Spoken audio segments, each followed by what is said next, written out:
প্রতিমার ছেলেকে দেখো, তাছাড়া প্রতিমা দেখো লাঠি নিয়েছে রাত্রেবেলা, দেখো খাওয়া দাওয়া হয়ে গেছে, প্রতিমার বিশাল রিয়াকশন।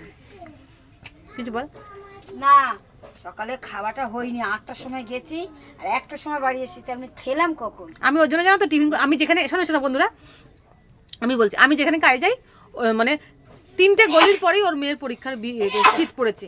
আমি কিন্তু ওর জন্য ভাত, টিফিন কারিতে ভাত নিয়েছি, তরকারি নিয়েছি, একটা বোতলে জল নিয়েছি যে ওকে দেবো। আমি সাইকেল চালিয়ে মানে 5 মিনিট রাস্তায় গেছি, দেখি কি হতচ্ছাড়ি আসছে, তাহলে ওকে আমি কী দেবো? আমি নিয়ে গেছি, আমি নিয়ে গিয়ে ওইখানে আমি যেখানে কাজ করি ওখানে অনেকে না খেয়ে বসে থাকে, তো আমি ঢেলে দিয়ে দিচ্ছি, আমি তোমরা খেয়ে আমাকে টিফিন বাড়িটা দিয়ে দিও। ঠিক করেছি না? ওকে কি আমি রাস্তায় দেবো নাকি যে তুই নিয়ে যা বাড়িতে? ও আমাকে বললো যে তুই যাবি আমার কাছে, আমি বলছি ঠিক আছে।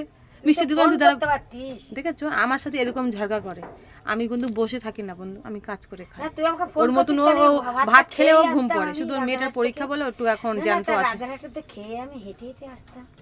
তুই আমাকে তোকে তো আমি চৌমাথা এই 3 রাস্তায় মুখে দেখেছি। তো 3 রাস্তায় আমি থাকতাম না, আমি রাজারহাটে থাকতাম। অত মুখ অত জিভ করে কেন? জিভটা ভিতরে ঢুকিয়ে রাখ।